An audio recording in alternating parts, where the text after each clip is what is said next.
بسم الله الرحمن الرحيم. அஸ்ஸலாமு அலைக்கும் வரஹ்மத்துல்லாஹி வபரகாத்துஹு.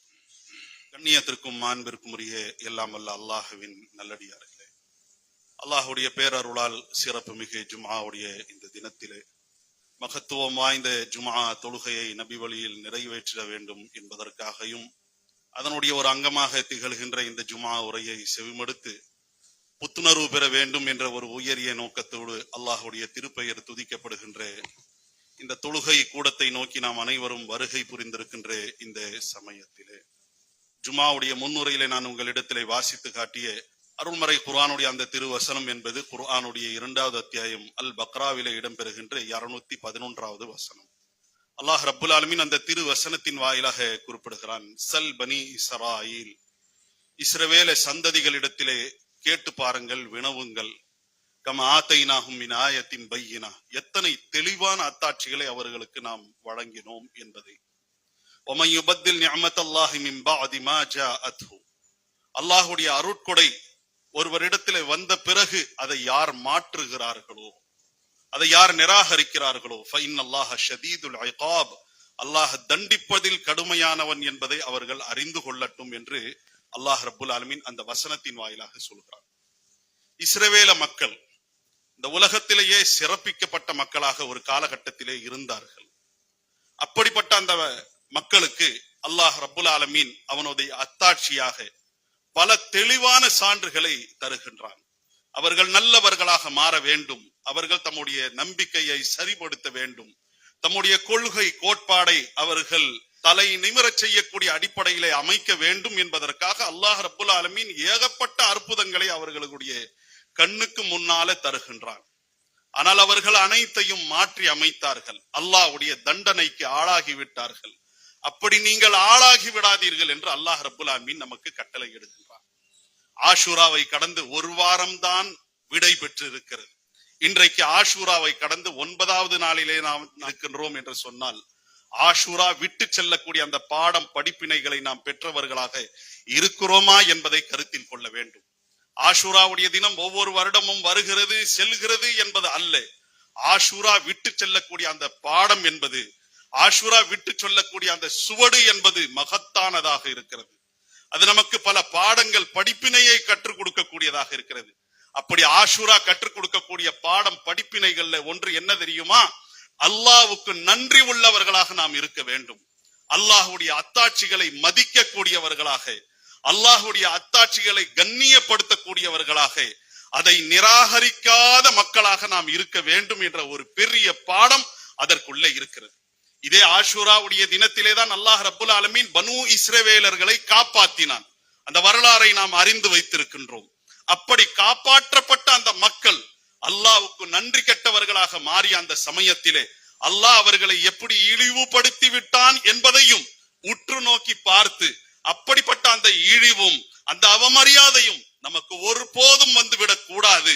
நாம் இந்த உலகத்திலே வாழுகின்ற காலமெல்லாம் கண்ணியத்தோடு வாழக்கூடியவர்களாக, மிடுக்கோடு செயல்படக்கூடியவர்களாக இருந்து நாளை மறுமையிலே அல்லாஹ்வை சந்திக்கக்கூடிய அந்த சமயத்திலே அல்லாஹ்வுடைய திருப்பொருத்தத்தை பெற்றவர்களாக, அல்லாஹ்வுடைய மகத்தான பரிசுகளை பெறக்கூடிய நன்மக்களாக நாம் திகழ வேண்டும் என்ற ஒரு பெரிய பாடம் அந்த ஆஷூரா நடத்தி செல்லக்கூடியதாக இருக்கிறது.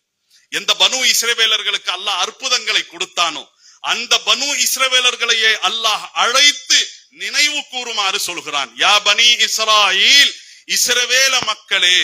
இஸ்ராயீல் என்பது யாருடைய பெயர்? நபி இப்ராஹிம் அலைஹிஸ்ஸலாம் அவர்களுடைய பேரன் யாக்கூப் அலைஹிஸ்ஸலாம் அவர்களுடைய இன்னொரு பேர். அந்த யாக்கூப் அலைஹிஸ்ஸலாம் அவர்கள், அவர்களுடைய தந்தை இஸ்ஹாக், அவர்களுடைய தந்தை இப்ராஹிம், மிகச் சிறந்த மனிதர்கள், மிகச் சிறந்த தூதர்களுடைய வம்சத்திலே வரக்கூடியவர்கள் தான் இந்த பனு இஸ்ரவேலர்கள். அல்லாஹ் அவர்களை நினைவு கூறுமாறு சொல்கிறான். யா பனி இஸ்ராயீல், இஸ்ரவேல மக்களே, உத்குரு நிஅமதி, என்னுடைய நிஅமத்தை, என்னுடைய அருட்கொடையை நினைத்து பாருங்கள்.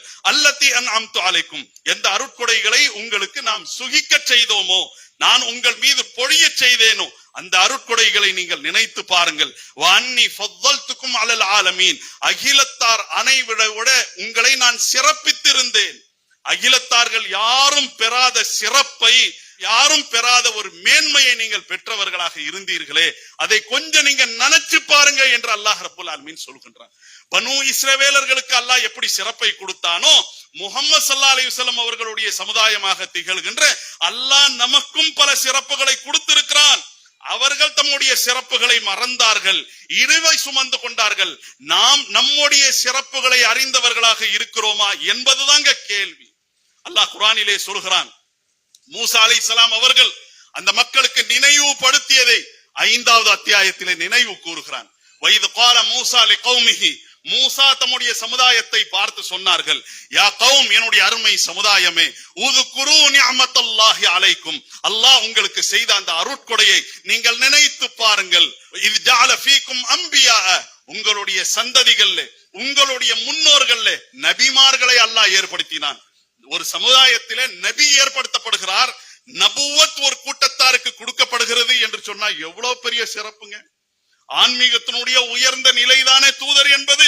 அப்படிப்பட்ட அந்த நபிமார்களை உங்களுடைய பாரம்பரியத்திலே ஏற்படுத்தி இருக்கிறான். வஜஅலக்கும் முலூக்கன், உங்களை அரசர்களாக அல்லாஹ் ஒரு காலகட்டத்திலே ஆக்கினான். அரசாட்சியை விட்டு தொலைத்தீர்கள், சிறப்புகளை நீங்கள் இழந்தவர்களாக ஆகிவிட்டீர்களே. கொஞ்சம் நினைச்சு பாருங்க. வஆதாக்கும் மாலம் யூதி அஹதம் மினல் ஆலமீன், இந்த உலகத்திலே உள்ள யாருக்கும் கொடுக்காத சிறப்புகளை அல்லாஹ் உங்களுக்கு கொடுத்தானே என்று அல்லாஹ் ரப்புல் ஆலமீனுடைய தூதர் மூசா அலைஹிஸ்ஸலாம் அவர்கள் தம்முடைய சமுதாயத்தை பார்த்து அல்லாஹ்வுடைய அருட்கொடைகளை நினைவுபடுத்துகிறார்கள். குர்ஆனுடைய 44வது அத்தியாயத்திலே அல்லாஹ் சொல்கிறான், வலகத் இக்தர்னாஹும் அலா இல்மின் அலல் ஆலமீன், நாம் அறிந்தே அவர்களை சிறப்பித்தோம். ஏதோ தெரியாம அந்த சிறப்பை கொடுத்துறல. அவர்களுடைய பாரம்பரியத்திலே நபிமார்கள் வந்தார்களே, அவர்களுடைய பாரம்பரியத்திலே அதிகாரத்தை செலுத்தக்கூடிய அரசர்கள் வந்தார்களே, இதெல்லாம் ஏனோதானோ என்று நாம் கொடுத்து விடவில்லை. அவர்கள் சிறப்புக்குரியவர்கள் தான், கண்டிப்பாக அந்த பதவிகளுக்கு அந்த பொறுப்புகளுக்கு உரியவர்கள் தான் என்பதை அறிந்துதான் நாம் கொடுத்தோம். அல்லாஹ் அறிந்து எந்த கூட்டத்தாருக்கு கொடுத்தார்னோ அந்த கூட்டத்தார்கள் பிற்காலத்திலே அறியவில்லை, தம்முடைய முகத்தை தொலைத்தார்கள், தம்முடைய முகவரியை தொலைத்தார்கள். அப்படி தொலைத்தவர்களாக நீங்கள் ஆகிவிடாதீர்கள் என்று அல்லாஹ் ரப்புல் ஆலமீன் பெரிய பாடத்தை நமக்கு நடத்துகின்றான். இந்த குர்ஆன் என்பது ஏதோ ஓதிவிட்டு கடந்து செல்லக்கூடியது அல்ல. அப்படிப்பட்ட அந்த சிறப்புகள் அல்லாஹ் ரப்புல் ஆலமீன் தந்தான். அல்லாஹ் அவர்களை நேரடி தம்முடைய உதவியை கொண்டு காப்பாத்துகிறான். எப்படி காப்பாத்தினா, யாரிடத்தில் இருந்து காப்பாத்தினா, அதுதான் கொஞ்சம் அந்த துணுக்குகளை, அதனுடைய நுணுக்கங்களை அறிய நாம் கடமைப்பட்டிருக்கிறோம். யாரிடத்தில் இருந்து காப்பாத்தினா, ஃபிரௌனிடத்தில் இருந்து காப்பாத்தினான். அந்த ஃபிரௌன் எப்படிப்பட்டவன்? குர்ஆன்ல ஃபிரௌன் என்ற அந்த வார்த்தை என்பதே, அந்த பெயர் சொல் என்பதே 60க்கும் மேற்பட்ட இடங்கள்ல இடம்பெறுகிறது. 60க்கும் மேற்பட்ட இடங்கள்ல அல்லாஹ் ஃபிரௌனுடைய பெயரை சொன்னானே. அவன் கொஞ்சம் நல்லவனா இருந்தான், அவன் சிறப்பானவனாக இருந்தான், ரொம்ப வசீகரமானவனாக இருந்தான், இப்படி எங்கேயாவது அல்லாஹ் சொன்னானா? இல்ல. சொல்ற இடத்துல எல்லாம் கொடுங்கோலனாக இருந்தான், சர்வாதிகாரியாக இருந்தான், ஆணவம் கொண்டவனாக இருந்தான், குற்றம் புரியக்கூடியவனாக இருந்தான், அவன் சதித்திட்டம் தீட்டக்கூடியவனாக இருந்தான், கொல்லக்கூடியவனாக இருந்தான், துன்புறுத்தக்கூடியவனாக இருந்தான். இப்படிதான் அல்லாஹ் சொல்றான். ஃபாசிகீன், ஃபாஜிரீன், முஃப்சிதீன், இதெல்லாம் ஃபிரௌனுடைய அந்த ஃபிரௌனுக்கும் ஃபிரௌனுடைய கூட்டத்தாருக்கும் பயன்படுத்துகின்ற வார்த்தை. ஆக இப்படியெல்லாம் அவன் இருந்தான். அந்த சமயத்திலே தான் அல்லாஹ் பனு இஸ்ரவேலர்களுக்கு, எந்த பனு இஸ்ரவேலர்கள், எந்த பனு இஸ்ரவேலர்கள் அல்லாஹ்வுடைய தூதர் ஸல்லல்லாஹு அலைஹி வஸல்லம் அவர்கள் வாழ்ந்த அந்த காலகட்டத்திலே வாழ்ந்தார்களோ, குர்ஆன் இறக்கப்பட்ட அந்த காலகட்டத்திலே வாழ்ந்தார்களோ, அவர்களை நினைவு கூறுமாறு அல்லாஹ் சொல்கிறான். அல்லாஹ்வுடைய இந்த சத்தியத்தை நிராகரித்து விடாதீர்கள், உங்களுடைய முன்னோர்கள் நிராகரித்ததை போன்று என்று அல்லாஹ் சொல்றான். வைது நஜ்ஜைனாக்கும் மின் ஆலி ஃபிரௌன், ஃபிரௌனுடைய கூட்டத்தாரை விட்டு அல்லாஹ் உங்களுக்கு விடுதலை கொடுத்தானே, அதை கொஞ்சம் நீங்க நினைச்சு பாருங்க. யுதப்பிஹூன அப்னாஅக்கும், அவன் உங்களுடைய ஆண் மகன்களை கொலை செய்தான். வயஸ்தஹ்யூன நிசாஅக்கும், உங்களுடைய பெண் மக்களை மட்டுமே வாழ விட்டு விட்டான். பெண்கள் மட்டுமே இருப்பார்கள் என்றால் அனுபவிக்கலாம், ஆண் மக்கள் இருப்பார்கள் என்றால் அனுபவிப்பதற்கு தடையாக இருக்கும் என்பதற்காக பெண் மக்களை மட்டும் வாழ வைத்தான். உங்களுடைய ஆண் குழந்தைகளை கொலை செய்தான். இதான் கவனிக்கணும். அப்னாஅக்கும், உங்களுடைய ஆண் பிள்ளைகளை கொலை செஞ்சான். ஒருத்தன் சாதாரண ஆண்களை கொலை செய்தான் என்றால் அது வேற விஷயம். ஆண் குழந்தைகளை கொலை செய்ய வேண்டும் என்றால் எவ்வளவு கொடூர சிந்தனை கொண்டவனாக இருக்க வேண்டும். படைத்த இறைவன் சொல்கிறான், யசூமூனக்கும் சூஅல் அஸாப், அவன் கொடிய வேதனைகளை உங்களுக்கு சுவைக்க செய்து கொண்டிருந்தான். அந்த விஷயங்களிலே உங்களுக்கு பெரிய சோதனை இருந்தது என்று அல்லாஹ் சொல்றான். இதை ரெண்டு விதத்துல புரிஞ்சிக்கலாம். அவர்கள் சந்தித்தார்களே அந்த பனு இஸ்ரவேலர்கள், மூசா அலைஹிஸ்ஸலாமுடைய காலத்துல இருந்தவர்கள், அவர்கள் பெரிய சோதனைகளை சந்திச்சாங்கங்கிற அந்த தகவலும் இதற்குள்ள இருக்கிறது. ரசூலுல்லாஹ் காலத்துல வாழ்ந்து கொண்டிருந்தார்களே அந்த பனு இஸ்ரவேலர்கள், எச்சம் சொச்சமாக மிச்சம் மீதியாக இருந்தார்களே, அந்த பனு இஸ்ரவேலர்களை பார்த்து அல்லாஹ் சொல்றான், அந்த சம்பவத்தை நேரடியாக நீங்கள் அனுபவிப்பது அல்ல, அந்த சம்பவம் இப்படி நடந்தது. உங்களுடைய பாரம்பரியத்திலே உள்ள ஆண் குழந்தைகள் ஒரு காலகட்டத்திலே கொல்லப்பட்டார்கள், உங்களுடைய பெண் மக்கள் மட்டும் வாழ வைக்கப்பட்டார்கள், கொடிய தண்டனைகளை அவர்கள் அனுபவித்தார்கள் என்ற இந்த தகவல்களை நீங்க கேட்கிறீங்களே, இதுவே உங்களுக்கு பெரிய சோதனை தான் என்று அல்லாஹ் ரப்புல் ஆலமீன் சொல்கிறான் என்றால் எவ்வளவு துன்புறுத்தலுக்கு அந்த மக்கள் ஆளாகி இருக்க வேண்டும் என்பதை சற்றே நாம் சிந்தித்து பார்க்க வேண்டும். துன்புறுத்திய அந்த ஃபிரௌன் என்பவன் எப்படிப்பட்டவன் தெரியுமா? குர்ஆனுடைய 44வது அத்தியாயத்திலே இடம்பெறக்கூடிய சில வசனங்களை பாருங்கள். கம் தரகு மின் ஜன்னாத்தின் வ உயூனின் வ ஸுரூஇன் வ மகாமின் கரீம். அவர்கள் வாழ்ந்த அந்த வாழ்க்கை என்பது, அவர்கள் வாழ்ந்த அந்த இடங்கள் என்பது சோலைகளாக இருந்தது, தோட்டங்களாக இருந்தது, பயிர் பச்சைகள் அவர்கள் இருந்தார்கள், கண்ணியத்திற்குரிய சிறப்புக்குரிய இடங்களிலே அவர்கள் தங்க வைக்கப்பட்டார்கள். வனஅமத்தின் கானு ஃபீஹா ஃபாகிஹீன். அவர்கள் அனுபவித்த அந்த சுகபோகம் என்பது மிக உயர்ந்ததாக இருந்தது. இப்படி உயர்ந்த வாழ்க்கை அவர்கள் வாழ்ந்தார்கள். ஆனா கேடுகட்ட காரியங்களை அவர்கள் செய்தார்கள், அவர்கள் அழிக்கப்பட்டார்கள். ஃபமா பக்கத் அலைஹிமுஸ் ஸமாஉ வல் அர்து வமா கானூ முன்வரீன். வானங்களிலே பூமியிலே உள்ள யாரும் அவர்கள் அழிக்கப்பட்டதற்காக அழவில்லை, யாருக்கும் கண்ணீர் வரவில்லை, யாரும் துக்கம் அனுஷ்டிக்கவில்லை. அப்படி துக்கம் அனுஷ்டிக்காத அளவிற்கு கேடுகட்டவர்களாக அவர்கள் இருந்தார்கள், கொடுங்கோளர்களாக அவர்கள் இருந்தார்கள். வமா கானூ முன்வரீன். அவர்கள் அவகாசம் கொடுக்கப்படவும் இல்லை. அவகாசம் கொடுக்கணும் யாரும் பரிந்து பேசக்கூடிய அளவிற்கு கூட அவர்களுடைய நிலைமை இருக்கவில்லை என்று அல்லாஹ் ரப்புல் ஆலமீன் சொல்கின்றான். ஆக இப்படிப்பட்ட அந்த கொடூர்களுடைய கரங்களில் இருந்து அல்லாஹ் பனு இஸ்ரவேலர்களை காப்பாத்துகிறான். அந்த சம்பவங்கள்லாம் நாம் அறிந்ததுதான். இருந்தாலும் அதிலே நாம் அறியக்கூடிய பல துணுக்குகள் இருக்கிறது, நாம கவனிக்க வேண்டிய பல விஷயங்கள் இருக்கிறது. நாம கடந்து செல்லாமல் அங்கேயே ஆழமாக இருந்து சிந்திக்க வேண்டிய பல விஷயங்கள் இருக்கிறது. அதில் இருந்து பெற வேண்டிய பாடம் படிப்பினைகள் இருக்கிறது. பெரிய கொடுமைக்கு அவர்கள் ஆளாக்கப்பட்டார்கள், கையறு நிலையில இருந்தார்கள், என்ன செய்யணும்னு தெரியவில்லை. ஏனென்றால் அந்த பனு இஸ்ரவேலர்களை ஃபிரௌன் அடிமைகளாக அல்ல, கொத்தடிமைகளாக வைத்திருந்தான். எந்த அதிகாரமும் அவர்களுக்கு இல்லை. அவர்கள் யார அப்படி கொத்தடிமையா வைத்திருந்தானோ அவர்கள் சிறப்புக்குரிய பாரம்பரியத்தை சேர்ந்தவர்களாக இருந்தார்கள். அவங்களுடைய பாரம்பரியத்திலே நபிமார்கள், அவர்களுடைய பாரம்பரியத்திலே அரசர்கள் இருந்தார்கள், அரசாட்சி அவர்களுடைய கரத்திலே இருந்தது. ஒரு காலகட்டத்திலே உலகத்தை கட்டி ஆளக்கூடியவர்களாக அவர்கள் இருந்தார்கள். அப்படிப்பட்டவர்கள் தான் தாம் யார், தம்முடைய சிறப்பு என்ன அறியாத காரணத்தினால இந்த கொடுங்கோலர்களுடைய அந்த கரங்களுக்கு அகப்பட்டவர்களாக, இழிந்த வாழ்க்கைக்கு சொந்தக்காரர்களாக அவர்கள் மாறினார்கள். கொடுமை அதிகரிக்கிறது, அல்லாஹ்வுடைய உதவி வருகிறது. அல்லாஹ்வுடைய உதவி வந்து மூசா அலைஹிஸ்ஸலாம் அவர்களுக்கு அல்லாஹ் கட்டளை இடுகிறான், இந்த பனு இஸ்ரவேலர்களை இந்த எகிப்து தேசத்தில் இருந்து இரவோடு இரவாக நீங்கள் அழைத்து கொண்டு இங்கிருந்து வெளியேறுங்கள். அழைத்து கொண்டு வெளியேறுகிறார்கள். அல்லாஹ் பாதையை கண்டிப்பா காட்டி இருப்பான். போய்கிட்டே இருக்கிறாங்க. இரவிலே கிளம்பிய அந்த பயணம் விடிகாலையை சந்திக்கின்றது. கடல் இவர்களை தடுக்கிறது. செங்கடலுக்கு அருகாமையில வருகிறார்கள். அம்மா பெரிய பறந்து விரிந்திருக்கக்கூடிய அந்த கடல், இந்த கடலை கடந்து செல்வதற்கு எந்த சாதனமும் இல்லை, எந்த படகும் இல்லை, கப்பலும் இல்லை. அப்படிப்பட்ட அந்த நிலையில கடல் இவர்களை தடுக்கிறது. சரி, கடல் தடுக்குதே, வேற பாதையை பார்க்கலாமேன்னு திரும்புகின்ற சமயத்துல ஃபிரௌனுடைய படை இவர்களை சுற்றி வளைத்து விட்டது. என்ன நடந்தது? குர்ஆனுடைய 26வது அத்தியாயம் அனைத்தையும் அப்படியே பதிவு செய்கிறது. ஃபிரௌன் படை பட்டாளங்களோடு இவர்களை முற்றுகையிட வேண்டும் என்பதற்காக வந்தார். வந்து கடைசியாக இவர்கள் முற்றுகையிடப்படுகிறார்கள். முன்னால கடல், பின்னால ஃபிரௌனுடைய படை. ஊர்ல வசிக்கக்கூடிய சமயத்திலேயே அவர்கள் எல்லா அதிகாரத்தையும் இழந்தவர்களாக இருந்தார்கள் என்றால், இப்படி தப்பிச்சு போகணுங்கிறதுக்காக போய் அந்த இடத்திலே அவனுடைய கரத்திலே இவர்கள் சிக்குவார்கள், மாட்டுவார்கள் என்றால் என்ன நிலைமை ஏற்படும் அப்படிங்கறத கொஞ்சம் நம்ம சிந்திக்கணும். நாம் அனைவரும் யதார்த்த வாழ்க்கை வாழக்கூடியவர்களாக இருக்கிறோம். அப்ப அந்த மாதிரியான அந்த சமயத்தில ஃபிரௌன் அவனுடைய கோபம், அவன் எப்படிப்பட்டவங்கிறதுக்கு போன வாரத்துல குறிப்புகளை எடுத்து சொன்னார்கள். சூனியக்காரர்கள் இஸ்லாத்தை ஏத்துக்கிட்ட உடனே அவன் கொடுத்த தண்டனை என்ன? மாறுகால் மாறு கையை வெட்டினான். வெட்டுவேன் சொன்னவன் சும்மா விடுவானா? கண்டிப்பா செய்வான். அப்படி செய்து விட்டான் அப்படிங்கிறதுக்குரிய ஆதாரங்கள் எல்லாம் நமக்கு இருக்கிறது. அப்ப அந்த மாதிரியான அந்த கொடியவனுடைய கரத்திலே இவர்கள் சிக்குகிறார்கள். அதுவும் அதிகாலை நேரம். அந்த சமயத்துல முன்னால கடல், பின்னால ஃபிரௌனுடைய படை.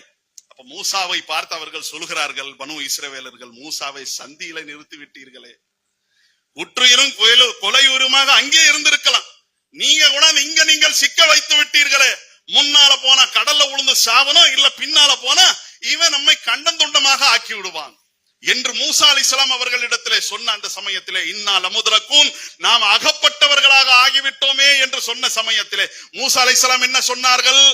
என்ன சொல்லுமாறு அல்லாஹ் சொன்னான், கல்லா, நீங்க நினைக்கிற மாதிரி இல்லை, இன்ன மஅய ரப்பி, என்னுடைய இறைவன் என்னுடன் இருக்கிறான், சயஹ்தீன், எனக்கு வழிகாட்டுவான். எவ்வளவு பெரிய ஆறுதல்ங்க. நம்முடைய வாழ்க்கையில எத்தனையோ சிரமங்களை நாம சந்திக்கிறோம், தலை போற பிரச்சனை. அப்படியான அந்த சமயத்திலே ஒரு உறுதியான ஆறுதல் நமக்கு வருகிறது. ஒண்ணும் இல்லைங்க, என்னங்க பெருசு, இப்ராஹிம் அலைஹிஸ்ஸலாம் சந்திக்காததா, நூஹ் அலைஹிஸ்ஸலாம் சந்திக்காததா, மூசா அலைஹிஸ்ஸலாம் சந்திக்காததா, ஈசா அலைஹிஸ்ஸலாம் சந்திக்காததா, அல்லாஹ்வுடைய திருத்தூதர் முஹம்மது ஸல்லல்லாஹு அலைஹி வஸல்லம் அவர்கள் சந்திக்காததா?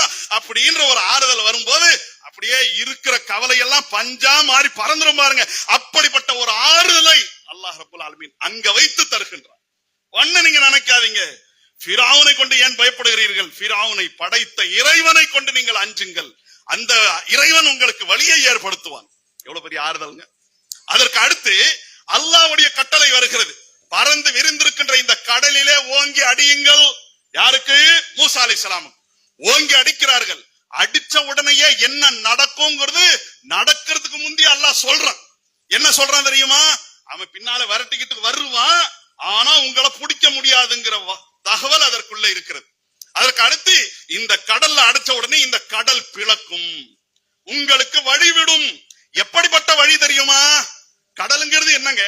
ஒரு தண்ணி பெரிய அளவுக்கு நிக்கக்கூடிய பெரிய குழி தானே, ஆழமான பள்ளத்தாக்கு தானே. ஆக அப்படிப்பட்ட அந்த குழியில சேரும் சகதியும் இருக்கும். எப்படி பாதை வரும் அப்படின்னு எல்லாம் நீங்க நினைக்காதீங்க. அடிச்ச உடனே கடல் வழிவிடும். எப்படி வழிவிடும் தெரியுமா? அப்படியே போர்வை போட்டு நீங்க ஓவர்ஃப்ளோல கடந்து போற மாதிரி நீங்கள் கடந்து செல்வீர்கள். குர்ஆன்ல அதெல்லாம் பதிவு செய்யப்பட்டிருக்குதுங்க. குர்ஆனுடைய 20வது அத்தியாயத்தை வாசியுங்கள். வலகத் அவ்ஹைனா இலா மூஸா அன் இத்ரிப் பிஅஸாக்கல் பஹர், அந்த கடலிலே நீங்கள் அடியுங்கள். ஃபத்ரிப் லஹும் தரீகன் ஃபில் பஹ்ரி யபஸன், காய்ந்த அடிப்படையில உங்களுக்கு வழிவிடும். லா தகாஃபு தரகன் வலா தக்ஷா, கடல்ல நீங்க போவீங்க பயந்துகிட்டு, வந்து விடுவானோ புடிச்சிருவானோ, எந்த அச்சமும் இல்லை பயமும் இல்லை. அச்சம் இல்லாம பயம் இல்லாம உங்களுடைய பயணத்தை தொடரலாம். எவ்வளவு பெரிய ஆறுதல். அல்லாஹ் உங்களை காப்பாத்துவாங்கிறது ஒரு ஆறுதல். கடல்ல அடிச்ச உடனே கடல் பிளக்குங்கிறது ஒரு ஆறுதல். அந்த கடல் வழிவிடுங்கிறது ஒரு ஆறுதல். அதற்கு அடுத்து இவன் ஃபிரௌன் பின்னால துரத்திக்கிட்டு வர்றானே, அவனால் உங்களை பிடிக்க முடியாதுங்கிறது எவ்வளவு பெரிய ஆறுதல். ஒரு மனிதனை பொறுத்த வரைக்கும் சைக்காலஜிக்கல் ரீதியாக, மன ரீதியாக அவனுக்கு சில ஆறுதல் வரும் என்று சொன்னால், உடம்புக்கு வேணா வயசா போயிடலாம், ஆனா உள்ளத்திற்கு வயசாவாது. அப்படிப்பட்ட அந்த செழிப்புங்கிறது எவ்வளவு பெரியது. எவ்வளவு பெரிய தகவல்கள் எல்லாம் இந்த குர்ஆனுக்குள்ள இருக்குது பாருங்க. அப்ப உடல் ரீதியாக நீங்கள் அனுபவிக்கக்கூடிய சுகத்தை விட மன ரீதியாக உள்ள சுகத்தை அனுபவிங்கள். பனு இஸ்ரவேலர்களுக்கு அனுபவிக்க செய்தோம். அதற்கு அடுத்து கடல் கடந்து இவர்கள் காப்பாற்றப்படுகிறார்கள். அதற்கு அடுத்து அதே கடலிலே இவர்களுடைய கண் பார்க்க, இவர்களை இந்த காலம் வரைக்கும் அடிமைப்படுத்தி கொண்டிருந்து, கொடுமைகளை செய்து கொண்டிருந்து, சொல்லொன்னா துயரங்களுக்கு ஆளாக்கி கொண்டிருந்த அந்த ஃபிரௌன் இவர்களுடைய கண்களுக்கு முன்னால் அழிக்கப்படுகின்றார். இவர்களுக்கு வழிவிட்ட அந்த கடல் ஃபிரௌன் துரத்திக்கிட்டு வர்றான். ஃபிரௌனுக்கும் ஃபிரௌனுடைய படைக்கும் அந்த கடல் மூடிக்கொள்கிறது. ஹத்தா இதா அத்ரகஹுல் கர்க், எவ்வளவு பெரிய ஆறுதலுங்க. நம்முடைய ஒரு எதிரி, பரம எதிரி நம்முடைய கண்ணுக்கு முன்னால் அழிக்கப்படுகிறான் என்று சொன்னால், அல்லாஹு அக்பர், அதை விட திருப்திகரமான நம்முடைய உள்ளத்திற்கு சந்தோஷம் கொடுக்கக்கூடிய ஒரு விஷயம் என்னவாக இந்த உலகத்தில் இருக்க முடியும்? எதிரிகள் கண்ணுக்கு முன்னால் அழிக்கப்படுகிறார்கள். அதற்கு அடுத்து கண்ணுக்கு முன்னால் அழிக்கப்படுவது மட்டுமல்ல, அப்படி கடல் சேர்ந்த உடனே தத்தளிக்கிறாங்க. எல்லாம் போச்சு, அதிகாரம் போச்சு. அந்த சமயத்திலே வாழ்ற காலமெல்லாம் அல்லாஹ்வை ஏத்துக்காதவன் அந்த சமயத்திலே சொல்கிறான், ஆமந்து பிரப்பில் ஆலமீன ரப்பி மூசா வ ஹாரூன், அகிலங்களை படைத்து பரிபாலிக்கின்ற அல்லாஹ்வை இதோ நான் நம்பிவிட்டேன். அந்த இறைவன் எப்படிப்பட்டவன்? மூசாவும் ஹாரூனும் சொன்ன கடவுள். அவன் எவ்வளவு பெரிய கொடுமைக்காரங்கிறதுக்கு இதுவும் ஒரு தகவல். ஒரு மனிதன் இருக்கிறான், அவனை சரிப்படுத்துவதற்கு அல்லாஹ் 2 நபியை ஒரே காலத்துல அனுப்புறான். மூசாவும் தூதர், ஹாரூனும் தூதர். எம்மாம்பெரிய கொடுமைக்காரனாக அவன் இருந்திருக்க வேண்டும், எம்மாம்பெரிய கொடுங்கோலனாக அவன் திகழ்ந்திருக்க வேண்டும். சற்றே நாம் சிந்தித்து பார்க்க கடமைப்பட்டிருக்கிறோம். ஆக அப்படியாக அந்த கையர் நிலையில, எல்லாம் போச்சுங்கிற நிலையில நான் ஈமான் கொள்கின்றேன் என்று சொல்லி அல்லாஹ்விடத்தில் அவன் சொல்கின்றான். அல்லாஹ் என்ன பண்ணா, இப்பதான் ஏத்துக்குவியா? நீ வாழும் போதெல்லாம் ஏத்துக்க மாட்டேன், கடைசி சாவர கடக்கிற அந்த சமயத்திலேதான் இந்த இஸ்லாத்தை ஏற்றுக்கொள்வாயா? அவனுடைய ஈமான அல்லாஹ் அங்கீகரிக்கவில்லை. அவனுடைய ஈமான் அங்கீகரிக்காத மாதிரி நம்முடைய ஈமான் அங்கீகரிக்கப்படாம இருந்துடக்கூடாது. வாடுற காலமெல்லாம் எல்லா தீமையும் செஞ்சுட்டு கடைசி காலத்துல மவுத்து வரட்டும்பா, நம்மளை கொண்டு போய் ஆஸ்பத்திரியில அட்மிட் பண்ணும் போது லா இலாஹ இல்லல்லாஹ் சொல்லிக்குவோம், நல்லவனா மாறிக்குவோம், அப்ப அஸ்தக்ஃபிருல்லாஹ் ஏற்கப்படாது என்பதை நாம் கவனத்தில் கொள்ள வேண்டும். இன்னம தௌபத்து அலல்லாஹ் லில்லதீன யஅமலூன ஸூஅ பிஜஹாலன். எந்த குற்றங்கள் மன்னிக்கப்படும்? அறியாம தெரியாம செய்துவிட்டு, இறைவா இதோ நான் குற்றம் புரிந்து விட்டேன், ரப்பனா லா துஆஹிதுனா இன் நஸீனா வ அக்தானா, நான் மறந்து விட்டாலோ குற்றம் புரிந்து விட்டாலோ இறைவா நம்மை நீ புடிச்சிராத யா அல்லாஹ் என்று கேட்கிற இந்த தௌபா தான் அங்கீகரிக்கப்படும். வலைசத்தி தௌபத்து லில்லதீன யஅமலூன ஸய்யிஆத், வாடுற காலமெல்லாம் தீமைகளை செய்துவிட்டு சாவ கடக்கிற சமயத்திலே இறைவா இதோ நான் மன்னிப்பு தேடுகிறேன் என்றால் அந்த தௌபா ஏற்கப்படாது என்று அல்லாஹ் சொல்றான். அந்த மாதிரிதான் ஃபிரௌனுடைய தௌபா ஏற்கப்படவில்லை, ஃபிரௌனுடைய அந்த ஈமான் அங்கீகரிக்கப்படவில்லை. அந்த சமயத்துல அல்லாஹ் சொல்றான், ஃபல் யௌம நுனஜ்ஜீக பிபதனிக லிதகூன லிமன் கல்ஃபக ஆயா. ஃபிரௌனே, வாழ்ற காலமெல்லாம் ஆட்டம் போட்ட நீ, ஆணவம் கொண்டாய், அகம்பாவம் கொண்டாய், அகந்தையாக நீ செயல்பட்டாய். அப்ப என்ன ஆகுது? உன்னை உன்னுடைய உடலோடு இன்னைக்கு பாதுகாப்ப. இந்த கடல் சேர்ந்து விட்டதே, கடல்ல மூங்கி நீ சாவ மாட்ட, உன்னை ஏதோ ஒரு விதத்துல நான் காப்பாத்துவேன். காப்பாத்தி கரையில கொண்டு வந்து போட்டு இழிந்த நிலையில உன்னுடைய முடிவு இருக்க வேண்டும் என்று சொல்லி, இழிந்த நிலையில அவனுடைய அந்த முடிவை எல்லாம், அதிகாரம் போச்சு, படை பட்டாளம் போச்சு, ஒண்ணும் இல்லை, உதவி செய்வதற்கு எவனும் இல்லை என்ற அந்த நிலையில அல்லாஹ் கரையில கொண்டு வந்து அவனை போறான். குர்ஆனுடைய 10வது அத்தியாயம் சூரத்து யூனுஸிலே இடம்பெறக்கூடிய அந்த வசனங்களுக்காக அர்த்தம். அந்த விதத்திலே தன்னை கொடுமைப்படுத்தியவன் தன்னுடைய கண்ணுக்கு முன்னால் அதிகாரமற்றவனாக குற்றுயிரும் கொலையுயிருமாக கிடக்கிறானே. உதவி உதவின்னு சொல்லிட்டு எந்த மக்களை சொல்லொண்ணாத இடங்களுக்கு ஆளாக்கினானோ அந்த மக்களிடத்துல அவன் உதவி தேடக்கூடிய ஒரு நிலையை அல்லாஹ் ஏற்படுத்துகிறான் என்றால் எவ்வளவு பெரிய விஷயம். இவ்வளவெல்லாம் அல்லாஹ் கிருபையை செய்தான். யாருக்கு? அந்த பனூ இஸ்ரவேலர்களுக்கு. ஆனால் என்ன பண்ணாங்க? கடல் கடந்து போறாங்க, ஒரு கூட்டத்தாரை பார்க்கிறார்கள், அவர்கள் சிலைகளை வணங்கி கொண்டிருக்கிறார்கள். மூசாவை பார்த்து சொல்றாங்க, யா மூசா இஜ்அல் லனா இலாஹன் கமா லஹும் ஆலிஹா. மூசாவே, இவர்களுக்கெல்லாம் ஒரு தெய்வம் இருப்பதை போன்று நமக்கும் ஒரு தெய்வத்தை ஏற்படுத்துங்களேன். மூசா அலைஹிஸ்ஸலாம் சொன்னார்கள், இன்னக்கும் கௌமுன் தஜ்ஹலூன், மூடர் கூட்டமாக நீங்கள் இருக்கிறீர்களே. இவ்வளவு அறிவார்ந்த விஷயங்களை அல்லாஹ் உங்களுடைய கண்ணுக்கு முன்னால் செய்து காட்டி இருக்கிறான். கடல் பிளந்தது, ஆனால் இன்னக்கும் கௌமுன் தஜ்ஹலூன், நீங்கள் மூடர் கூட்டமாக இருக்கிறீர்கள். இன்ன ஹாஉலாய் முத்தப்பரும் மாஹும் ஃபீ, எந்த கொள்கையில இவர்கள் இருக்கிறார்களோ அதெல்லாம் அழிஞ்சு போயிரும். வபாத்திலும் மாகானு யஅமலூன், அவர்கள் வணங்கிய அந்த தெய்வமும் அழிஞ்சு போயிரும். அவர்கள் அந்த தெய்வத்தை வணங்குவதற்கு எந்த கொள்கையை ஏற்படுத்தி இருக்கிறார்களோ அதுவும் வீணா போயிரும். வீணா போன கொள்கை உங்களுக்கு வேணுமா? ஷிர்க் வேணுமா? அல்லாஹ்வை தவிர இன்ன பிற விஷயங்கள் உங்களுக்கு வேணுமா? தப்பு செய்தீங்க, மூடர்களாக நீங்கள் இருக்கிறீர்கள். மூடர்களாக இருக்க கூடாது. நீங்கள் எப்படி இருக்க வேண்டும்? தீர்க்கமாக சிந்திக்கக்கூடியவர்களாக இருக்க வேண்டும் என்று அல்லாஹ்வுடைய தூதர் நபி மூசா அலைஹிஸ்ஸலாத்து வஸ்ஸலாம் அவர்கள் அந்த சமயத்தில் அவர்களுக்கு போதனை செய்கிறார்கள். அப்ப பாருங்க எவ்வளவு பெரிய மாறுதல் அவர்கள் செய்து விட்டார்கள். அதே விதமாக அவர்கள் கடல் கடந்து வர்றாங்க.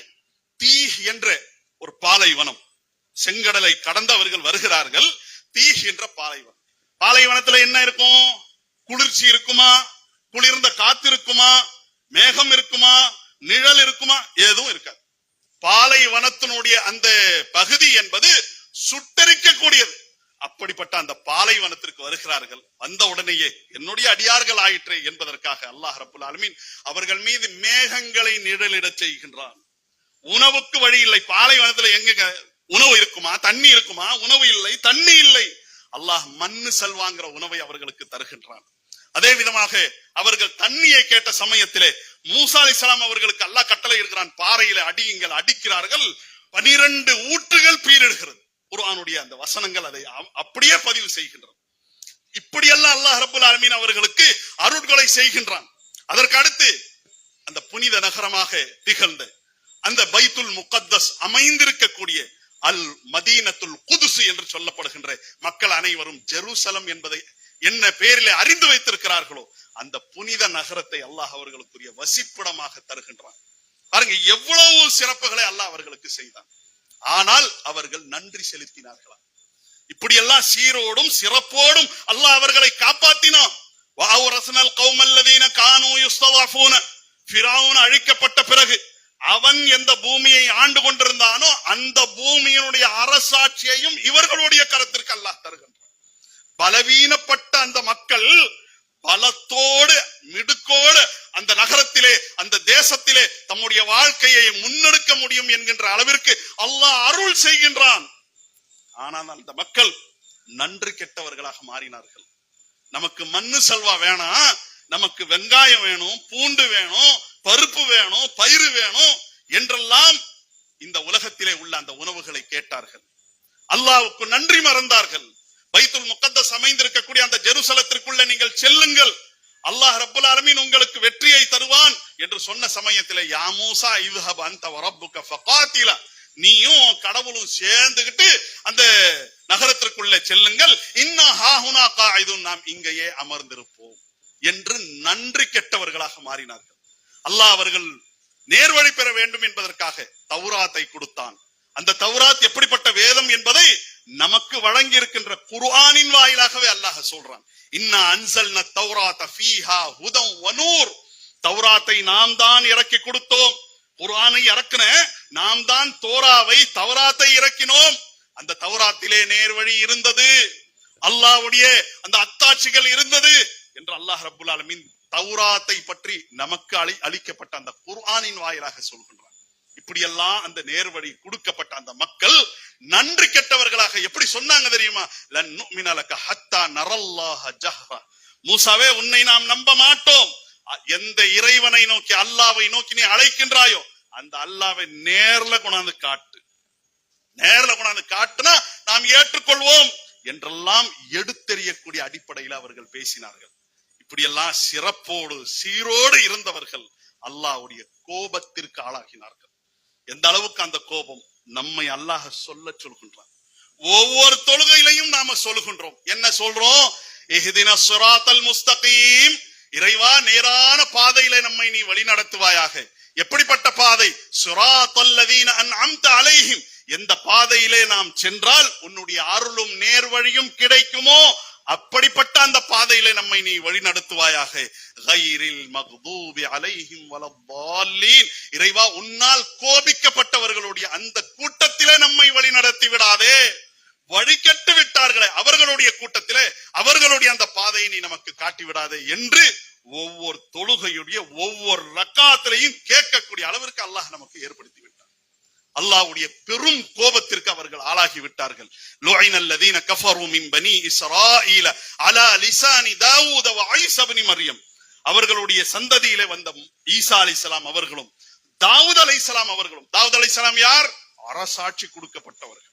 அப்படிப்பட்ட அந்த தாவூத் அலைஹிஸ்ஸலாம் அவர்கள் ஈசா அலைஹிஸ்ஸலாம் பெரும் தாக்கத்தை ஏற்படுத்தியவர்கள். ஈசா அலைஹிஸ்ஸலாம் அவர்களுடைய அந்த தியாகங்கள், அவர்களுடைய பிரச்சாரங்கள் தனியா எடுத்து நாட்கணக்கிலே பேசக்கூடிய அளவுக்கு அவ்வளவு தகவல்கள் அடங்கி இருக்குதுங்க.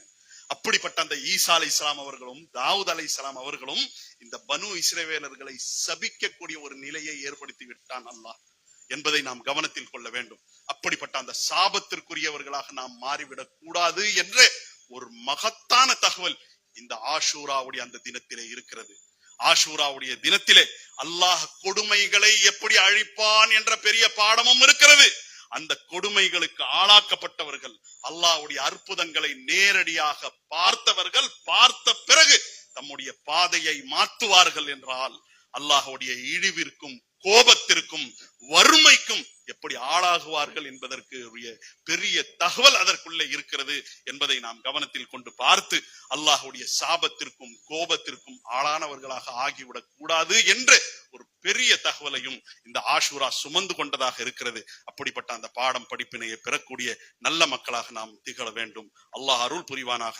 வல்ஹம்துலில்லாஹி ரப்பில் ஆலமீன். அல்ஹம்துலில்லாஹி வஹ்தஹ் வஸ்ஸலாத்து வஸ்ஸலாமு அலா மன் லா நபிய்ய பஅத். அம்மா பஅத். கண்ணியத்திற்கும் மாண்பிற்கும் உரிய எல்லாம் வல்ல அல்லாஹ்வின் நல்லடியார்களே, அல்லாஹ் ரப்புல் ஆலமீன் பனூ இஸ்ரவேலர்களுக்கு அற்புதங்களை கொடுத்ததை போன்று அதை மிஞ்சி நிற்கக்கூடிய அற்புதங்களை அல்லாஹ் நமக்கு வழங்கி இருக்கின்றார். மூசா அலைஹிஸ்ஸலாத்து வஸ்ஸலாம் அவர்கள் கைத்தடியை கீழே போடுவார்கள், அல்லாஹ்வுடைய கட்டளையோடு அது பாம்பாக மாறும். அதே விதமாக தம்முடைய கையை சட்டை பைக்குள்ள விடுவார்கள், எடுத்த உடனே அது எந்த தீங்கும் இல்லாத வெளிச்சத்தை வெளிப்படுத்தக்கூடியதாக இருக்கும். பெரிய அற்புதம் தானே, யார் பார்க்க முடியும் இந்த அற்புதத்தை? அதே விதமாக மூசா அலைஹிஸ்ஸலாம் அவர்கள் தம்முடைய கைத்தறியை கொண்டு பாறையில அடிப்பார்கள், அதிலிருந்து 12 ஊற்றுகள் பெருக்கெடுக்கும். 12 ஊத்துகள் பெருக்கெடுத்து அங்கிருந்து குழாயில தண்ணி வர்ற மாதிரி வரும் என்றால் எவ்வளவு பெரிய அற்புதம்! அல்லாஹ்வுடைய கட்டளையோடு கடலிலே அடிப்பார்கள், கடல் பிளக்கும். எவ்வளவு பெரிய அற்புதம்! இந்த அற்புதங்களை எல்லாம் யார் பார்க்க முடியும்? அந்த காலத்திலே வாழ்ந்தவர்களால் தான் பார்க்க முடியும். ஆனால் அல்லாஹ் ரப்புல் ஆலமீன் அதை மிஞ்சி நிற்கக்கூடிய அளவிற்கு எந்த அற்புதத்தை நம்முடைய கரத்திலே குர்ஆனாக கொடுத்திருக்கிறானோ அந்த குர்ஆனை அல்லாஹ்வுடைய தூதரும் பார்த்தார்கள், கற்றுக் கொடுத்தார்கள். அவர்களுடைய தோழர்கள் பார்த்தார்கள், பிறகு வந்தவர்கள் பார்த்தார்கள். இன்றைக்கு நாமும் பார்த்து கொண்டிருக்கிறோம். அந்த வேதம் கொடுக்கக்கூடிய அந்த நல்ல விஷயங்களை அனுபவிக்க கூடியவர்களாக இருக்கின்றோம். அப்படிப்பட்ட அது அற்புதமான ஒரு வேதத்தை நம்முடைய கரத்திலே கொடுத்திருக்கிறாங்க. அந்த வேதத்தை அல்லாஹ்விடத்திலிருந்து நமக்கு பெற்றுக் கொடுத்த அந்த தூதர் ஸல்லல்லாஹு அலைஹி வஸல்லம் அவர்கள் லேசுப்பட்டவர்களா? இல்லை.